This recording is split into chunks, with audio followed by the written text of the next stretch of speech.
Okay, so last episode I made a suggestion, which was to pause when the food noise starts and ask yourself, what was I feeling right before this moment? And maybe you tried that and maybe you found an answer.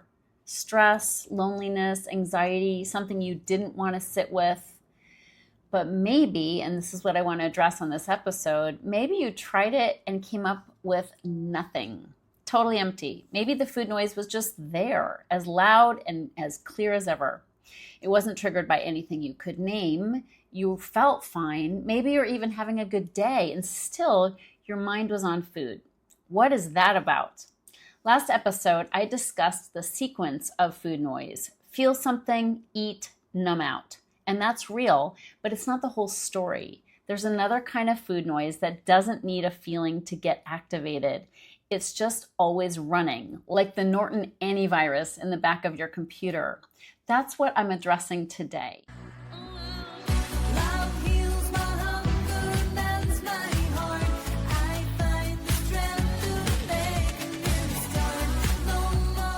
Welcome back to Confessions of a Binge Eater. So after last episode on the emotional eating sequence, I realized there was something crucial I hadn't said yet. Something that explains why food noise persists even when you're not upset or stressed or not feeling triggered by anything obvious. And it might be the most validating thing I say in this entire series. There are really two distinct experiences of food noise, and they feel different, but most people have never had language to separate them. The first is reactive food noise. This is the sequence we covered last episode. Feel something, eat, numb out. A specific feeling arises, discomfort follows, and the brain routes it straight to food. The craving is a response. If you trace it back far enough, there's always a feeling at the root. The second, however, is ambient food noise. This one doesn't wait for a feeling. It's just there, a constant low-grade orientation towards food that runs in the background of your life regardless of how you're feeling.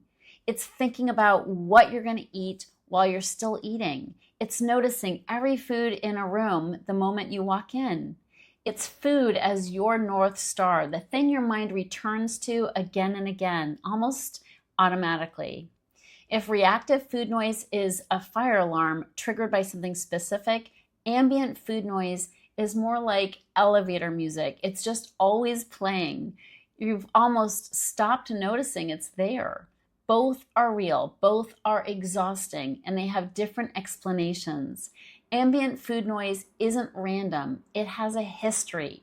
At some point, often early in life, during a time when things are hard, unstable, painful, unpredictable, food showed up as the most reliable solution. Not because anyone taught you to use it that way, just because it was there, it worked, and you needed something that worked.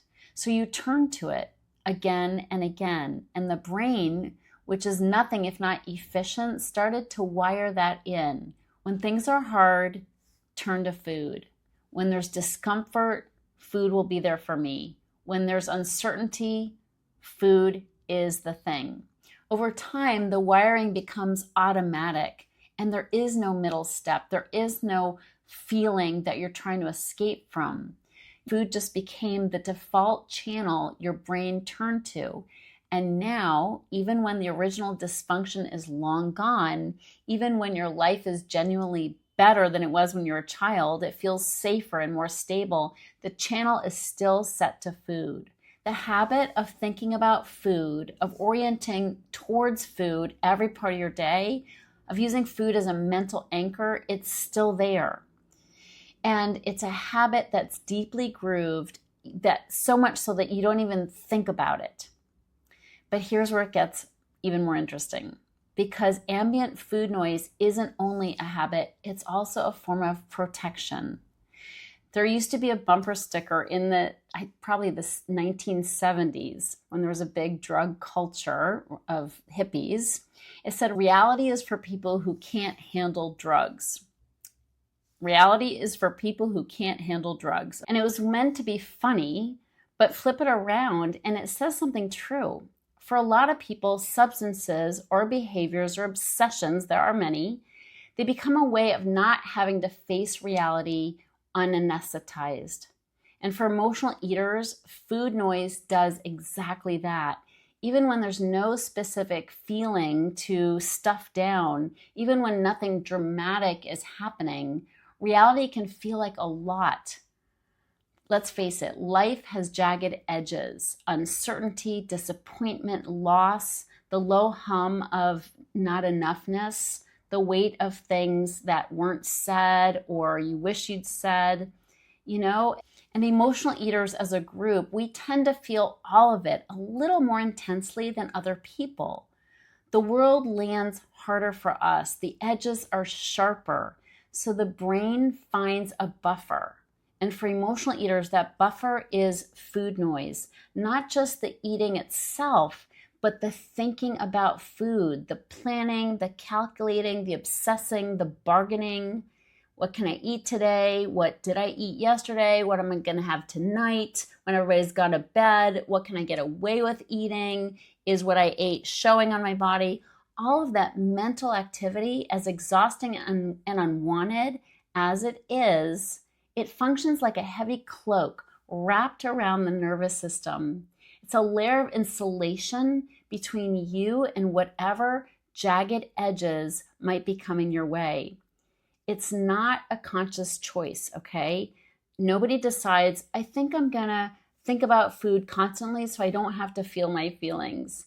It just happens. It's a habit because at some level, the obsession feels safer than the alternative, safer than standing unprotected in the middle of your own life, feeling everything that's actually there. Food noise is the unconscious cloak we wrap ourselves in just in case. Not because something's wrong right now, but because something might become wrong. Right around the corner, there's danger. And for people who've been hurt before, that preemptive protection makes complete sense. So understanding the distinction between reactive versus ambient food noise matters because it changes what healing looks like. Reactive food noise asks, what feeling am I avoiding right now? And it's a great question to ask. I teach my clients to ask this question, but I also want everyone who is an emotional eater to know that ambient food noise asks something deeper, which is, what do I need in order to be able to live without this buffer, to move through my life without the constant protection of food thoughts insulating me from reality? For a lot of emotional eaters, that question might feel a little scary. To be without this protection feels impossible. Now, I understand you may be thinking, no, I want to stop thinking about food 24/7. But unless you have a new set of tools that can help you continue to feel protected, but not in a numbed out way, only then can living without the food noise or the noise of some other addictive habit feel possible and enjoyable. So the subconscious fear of not having your cloak, that's real. And it's one of the reasons why understanding alone doesn't fix this. You don't just think your way out of needing that cloak. You have to build a life where not needing protection from your feelings and your thoughts becomes possible. That's the work. And it's entirely possible. It's what I show my clients how to do day in and day out.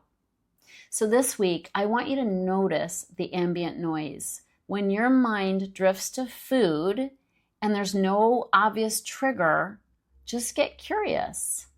What might that obsession with food be protecting you from right now?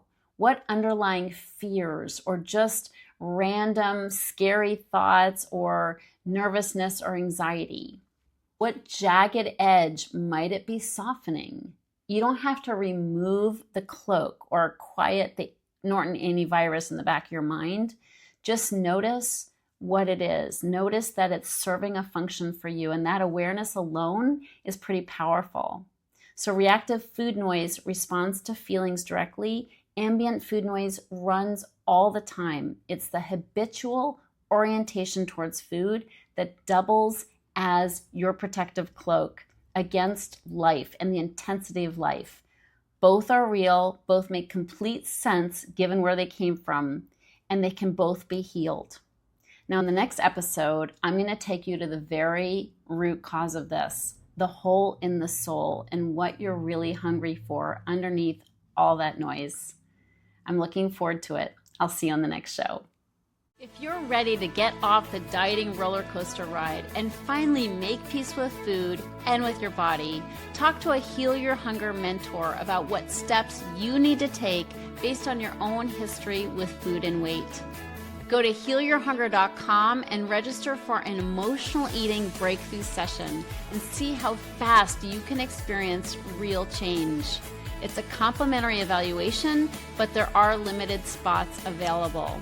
So go to healyourhunger.com and register to speak with a mentor today.